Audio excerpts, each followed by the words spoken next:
Last month, my neighbor Barbara celebrated losing 35 pounds. She was thrilled. Her friends threw her a party. Her doctor congratulated her. 3 weeks later, she fell trying to get out of her car and broke her hip. The hospital called it an unfortunate accident, but I know what it really was. Barbara had lost weight and lost her independence along with it. Here's what nobody tells you about fat loss. Your scale has been lying to you for decades.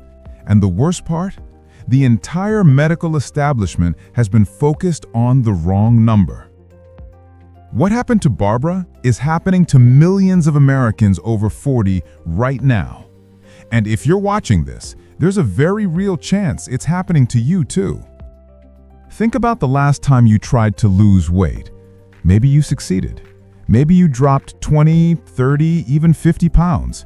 You felt proud. You bought new clothes. People gave you compliments. But did you feel stronger? Could you carry your groceries easier? Play with your grandkids longer? Or did you start feeling more tired, a little weaker? Did simple tasks start taking more effort? Most people ignore these signs. They think, well, I'm just getting older. But here's the truth that Harvard Medical School researchers are now scrambling to address. When you lose weight, you don't just lose fat, you lose muscle. And that muscle loss can literally steal years from your life. Dr. Fatima Cody Sanford from Harvard Medical School put it bluntly in a recent interview. Weight loss doesn't mean gaining health if you're unable to get up out of your seat and chase after your grandkids. Let me repeat that because it's critical. Weight loss does not equal health. The medical term for this muscle loss is sarcopenia. And here's the scary part. It affects up to 50% of people over 80, but it starts way earlier than you think. For most of us, we start losing muscle mass at age 30, 3 to 5% every single decade. Do the math. If you're 50, you've potentially lost 15% of your muscle. If you're 60, it could be closer to 25%. At every diet you've ever been on probably accelerated that loss. Here's where it gets interesting. And by interesting, I mean infuriating. The massive clinical trials for weight loss drugs, studies with 17,000, 20,000 people, they're measuring one thing: total weight loss. That's it. They're not measuring what you're actually losing. Harvard researchers analyzed the data and found something disturbing. When people lose weight through medication or extreme dieting, they're losing both fat and muscle.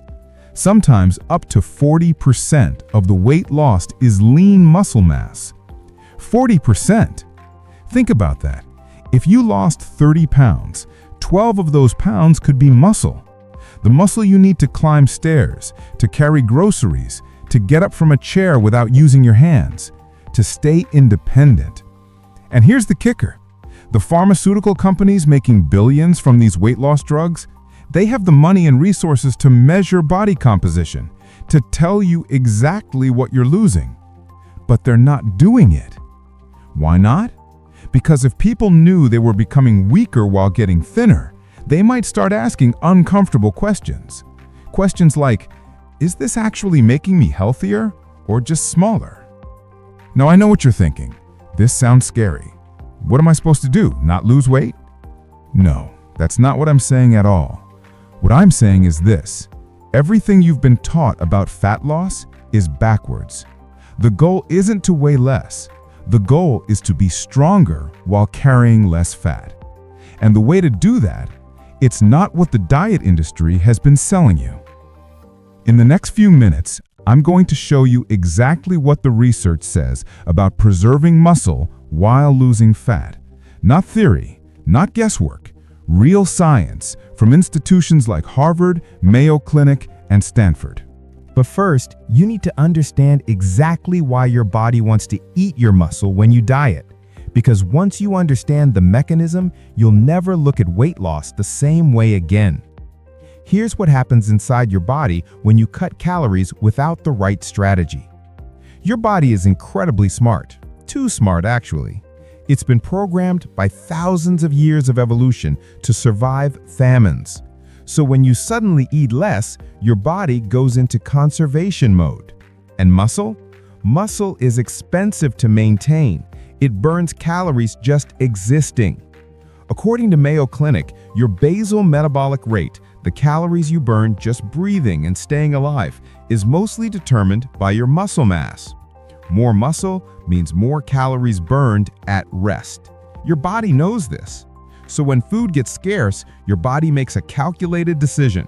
Let's get rid of this expensive muscle tissue and hold on to our fat reserves. It's survival programming. Brilliant for avoiding starvation in prehistoric times. Terrible for you trying to look and feel better at 50. Now here's where it gets worse.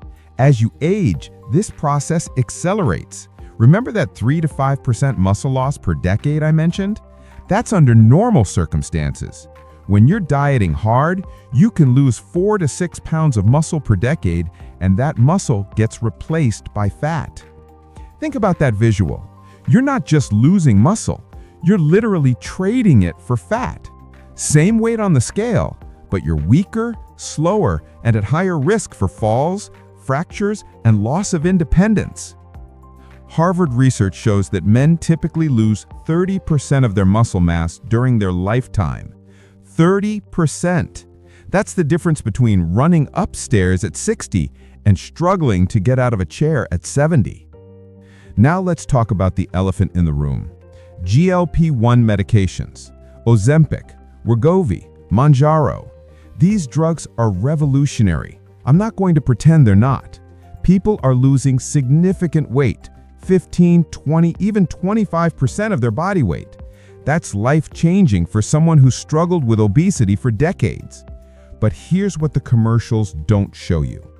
Recent studies presented in 2025 found that when people take these medications without proper intervention, up to 40% of their weight loss can be lean muscle mass, not just fat, muscle. For an 80-year-old woman like my neighbor Barbara, this can be the difference between independence and assisted living. Dr. Stanford from Harvard has been sounding the alarm, literally calling out the FDA and pharmaceutical companies to start measuring body composition in their trials. Why? Because if you're an 80-year-old woman who loses 30 pounds, but 12 of those pounds are muscle, you haven't gotten healthier, you've gotten more fragile. One of Dr. Stanford's patients, an 81-year-old woman, came to her and said, "I'm getting too skinny." And she was right. They had to adjust her medication because she was losing too much weight, and with it, the muscle she needed to stay independent. This isn't about demonizing these medications. They're tools, powerful tools. But like any tool, they can be used correctly or incorrectly. And right now, most people are using them without understanding what they're actually losing. So here's the question. How do you lose fat without losing muscle? The answer isn't complicated, but it does require you to think differently about weight loss. First, you need to understand that your goal has to change. Stop trying to lose weight. Start trying to lose fat while building or preserving muscle. It's a completely different game with completely different rules. Here are the 3 non-negotiables according to the latest research. Number 1, resistance training is not optional. Harvard researchers found that combining resistance training with aerobic exercise was significantly more effective at preserving muscle during weight loss than aerobic exercise alone. Notice I said preserving muscle, not losing weight. Those are different objectives. You don't need to become a bodybuilder, but you do need to challenge your muscles consistently. Twice a week minimum.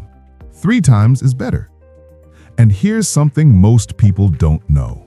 Power training, exercises that combine strength and speed, may be even more effective than traditional slow rep strength training. Think getting out of a chair quickly instead of slowly. Pushing a weight up fast, lowering it slowly. Why? Because as we age, we lose fast twitch muscle fibers faster than slow twitch. Those fast twitch fibers are what prevent falls. They're what allow you to catch yourself when you stumble. Number 2, Protein is not just important, it's critical. The standard recommendation is 0.8 grams of protein per kilogram of body weight. That's the minimum to prevent deficiency. But if you're over 40 and trying to preserve muscle while losing fat, research suggests you need closer to 1 to 1.2 grams per kilogram. For a 170-pound person, that's about 77 to 93 grams of protein per day, every day, spread throughout the day. Why spread it out? Your body can only process so much protein at once for muscle building. 3 meals with 25 to 30 grams each is far more effective than one massive 75-gram protein dinner. Number 3, your calorie deficit needs to be smart, not severe. Here's where most people go wrong. They think bigger deficit equals better results. Cut 1,000 calories a day and lose weight twice as fast, right? Wrong. Catastrophically wrong. When you create a massive calorie deficit, your body panics. It holds on to fat and burns muscle because muscle is metabolically expensive. Mayo Clinic research shows that sustainable weight loss, the kind that actually lasts, comes from a deficit of 500 to 750 calories per day. That's it. That modest deficit allows you to lose 1 to 1.5 pounds per week. And yes, I know that sounds slow compared to the lose 20 pounds in 30 days programs, but here's the difference. You'll be losing actual fat, not muscle. You'll be getting stronger, not weaker. Now let's talk about what this looks like in real life, because I know theories are useless without application. Let's say you're a 55-year-old man, 190 pounds, moderately active. Your maintenance calories are probably around 2,400 per day. To lose fat while preserving muscle, here's what your week should look like. Monday, Wednesday, Friday, resistance training, 30 to 45 minutes. Focus on compound movements, exercises that work multiple muscle groups, squats, pushes, pulls. Don't just isolate your biceps, challenge your whole body. Power movements when possible, explosive up, controlled down. Tuesday, Thursday, Saturday, moderate cardio, walk, bike, swim, 30 minutes. This helps create your calorie deficit and supports heart health. But don't overdo it. Long, punishing cardio sessions can actually increase muscle loss. Every single day, 1,800 to 1,900 calories. That's your 500 to 600 calorie deficit. But, and this is critical, at least 90 to 110 grams of that needs to be protein. Chicken, fish, eggs, Greek yogurt, cottage cheese, lean beef, or quality protein powder if you prefer. Breakfast, 30 grams of protein, maybe 3 eggs with vegetables, or Greek yogurt with berries and nuts. Lunch, 30 to 35 grams. Grilled chicken salad, tuna sandwich on whole grain bread, salmon with roasted vegetables. Dinner, 30 to 35 grams. Lean beef with sweet potato, pork tenderloin with quinoa and broccoli. The remaining 10 to 15 grams come from your other foods throughout the day. Notice what I didn't say. I didn't say eat only protein. You need carbohydrates for energy. You need healthy fats for hormone production and nutrient absorption. This isn't keto. This isn't paleo. This is balanced nutrition with adequate protein to signal your body we're keeping the muscle. We're only losing fat. Here's the part that messes people up psychologically. The scale might move slower than you want. In fact, for the first few weeks, especially if you're new to resistance training, the scale might barely move at all. Why? Because you're building muscle while losing fat. Muscle is denser than fat. A pound of muscle takes up less space than a pound of fat. So you might drop a pant size while the scale only drops 5 pounds. This is where most people quit. They think it's not working, but it is working. It's working better than any crash diet ever could. Let me tell you about a concept that changed my entire perspective. Body recomposition. That's when you lose fat and gain muscle simultaneously. Your weight might stay relatively stable, but your body transforms. You get leaner, stronger, more defined. Your clothes fit better. You feel better. You move better. But you have to stop obsessing over the number on the scale. Instead, track these metrics. How do your clothes fit? Can you do things today that were hard last month? How's your energy throughout the day? Are you getting stronger in the gym? How's your sleep quality? What do the tape measurements say? Waist, hips, thighs. These tell the real story, not your scale weight. I'm going to be honest with you about something that the fitness industry doesn't want you to know. This approach requires patience. In a world of quick fixes and miracle pills, patience feels like a dirty word. But here's the truth. You didn't gain the weight in 8 weeks. You're not going to sustainably lose it in 8 weeks either.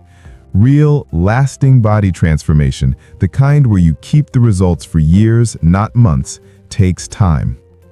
Harvard research shows that you can rebuild muscle at any age, even in your 70s and 80s, but it requires consistent effort. 2 to 3 resistance training sessions per week, adequate protein every day, a reasonable calorie deficit. Not for 8 weeks, for months, for years, as a lifestyle, not a diet. The alternative? Rapid weight loss that includes significant muscle loss, then regaining the weight, which will be mostly fat, then losing it again with more muscle loss, that yo-yo cycle that leaves you weaker and fatter with each iteration. Now, if you're currently taking or considering GLP-1 medications like Ozempic or Wegovy, listen carefully. This information could be the difference between transformative results and devastating consequences.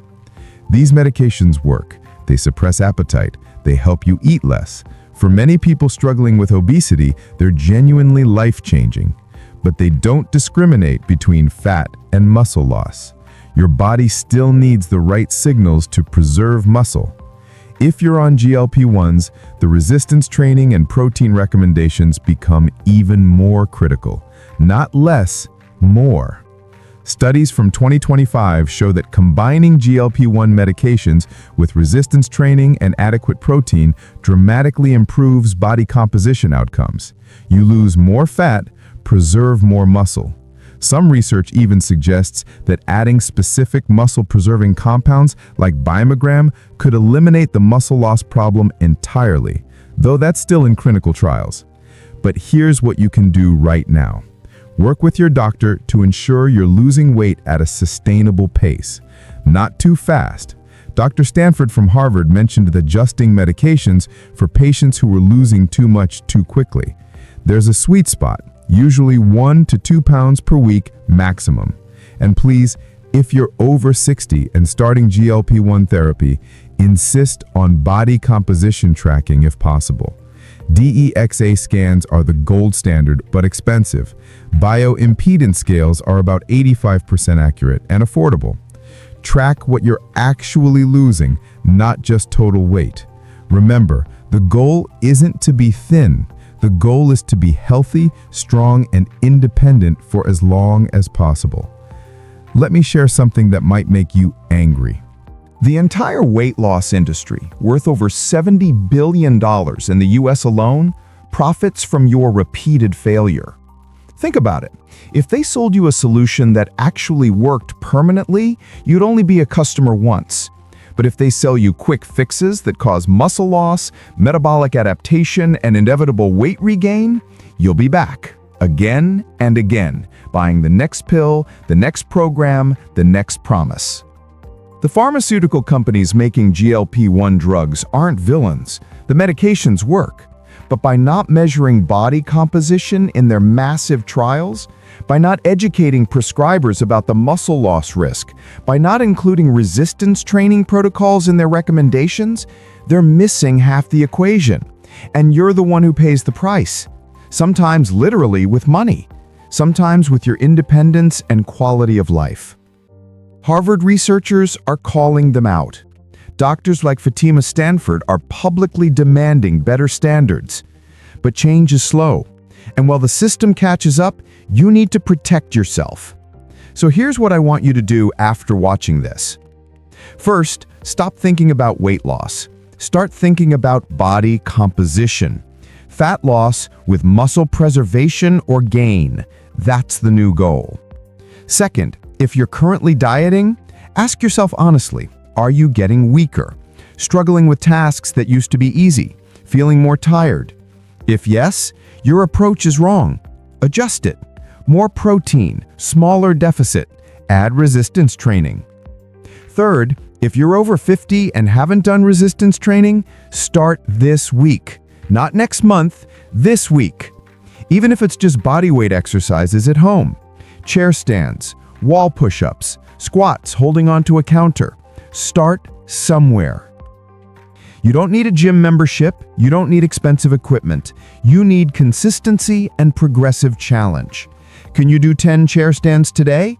Work toward 15 next month. Can you do 5 wall push-ups? Work toward 10. Think about what you want your life to look like at 70, at 80. Do you want to be that person who needs help getting groceries from the car? Who can't get off the floor if you sit down to play with grandkids? Who needs a walker not because of an accident, but because you gradually became too weak? Or do you want to be that person who's still hiking, traveling, living independently, chasing grandkids around the park? That decision isn't made at 70.